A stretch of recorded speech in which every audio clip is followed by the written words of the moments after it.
Uncle आप यहाँ कैसे? तुमसे मिलने आया था। ये सुनकर आरव अपनी सीट पर बैठ गया और राणा दास उसके सामने वाली सीट पर बैठ गया। कहिए अंकल, कैसे हैं आप? मैं तो ठीक हूँ, तुम बताओ पापा की तबीयत कैसी है अब? अभी तो ठीक है, 1-2 दिन बाद वो वापस से काम पर आने लगेंगे। पर एक बात बताइए अंकल, मैं आपसे नाराज हूँ। अरे बेटा क्यों, क्या हुआ? पापा नहीं आते तो आपने भी आना बंद कर दिया? ऐसी कोई बात नहीं है बेटा, बस टाइम नहीं निकाल पाता। इतना कहकर राणा दास वहाँ से चला गया। प्राची मैनेजर के साथ कुछ काम ही कर रही थी। उसे राणा दास को जाते देखा तो एकदम से चौकन्ना हो गई और सोचने लगी कि अरे ये तो वही इंसान है जिसे मैंने शीला और आयशा के साथ फोटो में देखा था, पर ये यहाँ कैसे? ये सोचकर वो हैरान हो गई और तुरंत आरव के कैबिन में जाकर बोली, ये कौन थे जो आए थे अभी? किसकी बात कर रही हो तुम? अच्छा, राणा अंकल की। ये मेरे पापा के बेस्ट फ्रेंड है, पापा के साथ टाइम स्पेंड करने यहाँ डेली आते हैं। प्राची को ये सुनकर बड़ा अजीब सा महसूस हुआ। राणा दास ये कैसा अंकल का फ्रेंड हो सकता है? अंकल के फ्रेंड तो विक्रम पाटीदार है ना? ये सोचते हुए प्राची ने आरव की तरफ एक फोटो दिखाते हुए कहा, और ये भी तुम्हारे पापा के फ्रेंड है ना? आरव ने उस फोटो को ध्यान से देखा और बोला, नहीं तो इन्हें मैंने कभी देखा ही नहीं और कभी ये यहाँ आए नहीं। ये क्या हो रहा है? प्राची ने पता लगाया कि विक्रम पाटीदार यहाँ आता है और इसीलिए उसने यहाँ ये जॉब ट्राई की थी। प्राची के लिए तो एक नया चेहरा, एक नया इंसान सामने आ गया था। वही चेहरा, वही इंसान जो शीला वाली फोटोज में उसका पीछा करता था। जो भी हो, प्राची ये देखकर काफी हैरान थी कि वो क्या कर रही थी और क्या हो रहा था।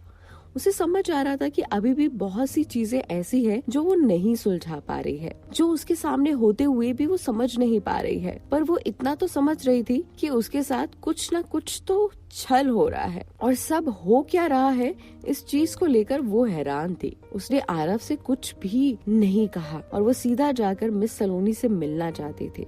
इसीलिए अगले दिन कॉलेज जाकर उसने मिस सलोनी के पास जाकर कहा, मैम आपको कुछ बताना है।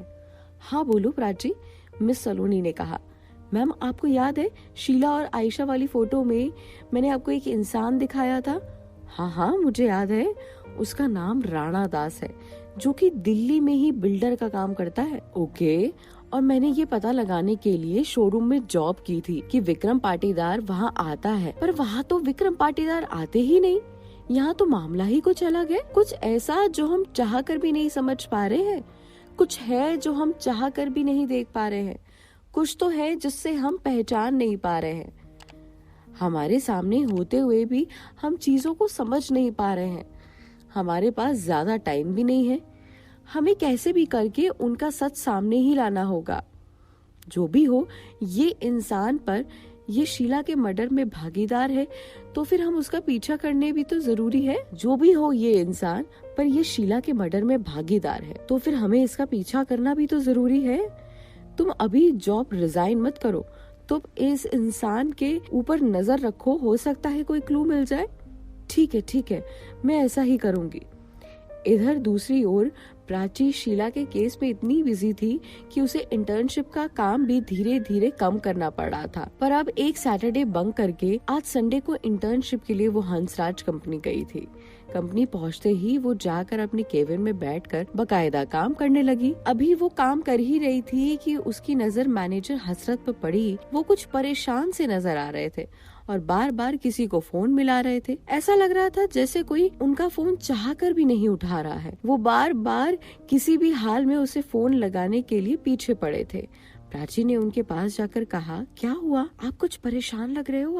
आज हमारी मिस्टर गुप्ता के साथ मीटिंग है और अमन सर अभी तक नहीं आए हैं। ऐसे में अगर अमन सर टाइम पर नहीं पहुंचते हैं तो प्रेजेंटेशन कौन समझाएगा? मेरी अमन सर से असिस्टेंट से बात हुई है, उसने बताया है कि अमन काफी बीमार है।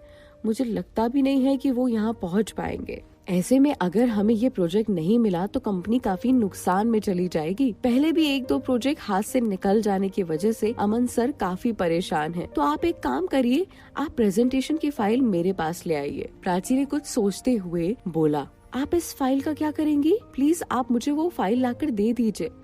ओके, इतना कहकर मैनेजर ने वो फाइल प्राची को दे दी।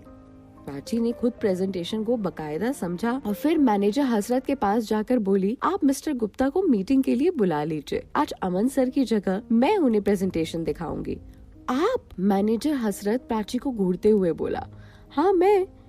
मीटिंग रूम में मेरा वेट कीजिए। एक बड़ी सी टेबल के आसपास 6-7 चेयर डली हुई थी, जिस पर गुप्ता कंपनी के मैनेजिंग डायरेक्टर, सीईओ, मैनेजर और इस प्रोजेक्ट के ओनर मिस्टर गुप्ता बैठे थे। ठीक उन्हीं के सामने मैनेजर हसरत और मिस प्राची भी बैठी हुई थी।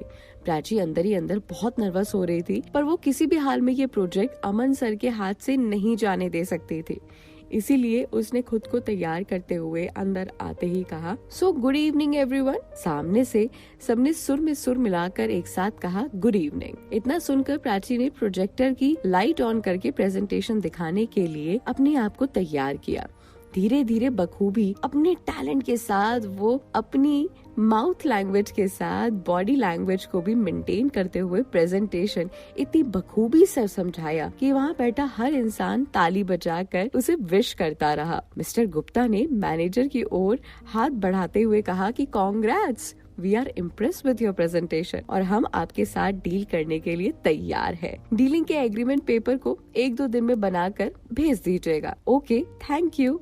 प्रेजेंटेशन की तारीफ कर मीटिंग रूम से एक एक करके सब लोग चले गए। मैनेजर हसरत ने प्राची के सामने खड़े होकर कहा, वाह प्राची, दैट्स ग्रेट। तुम हर काम कितनी बखूबी से निभा लेती हो। कुछ भी हो, गजब टैलेंट है तुम्हारे अंदर। मिस रिचा भी मैनेजर हसरत को सपोर्ट करते हुए बोली।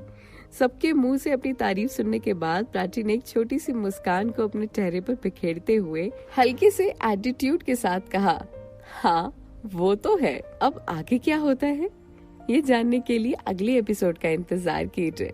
मेरी बातें आपको कैसी लगती है ये नीचे हर एपिसोड के कमेंट करना भूलिएगा मत।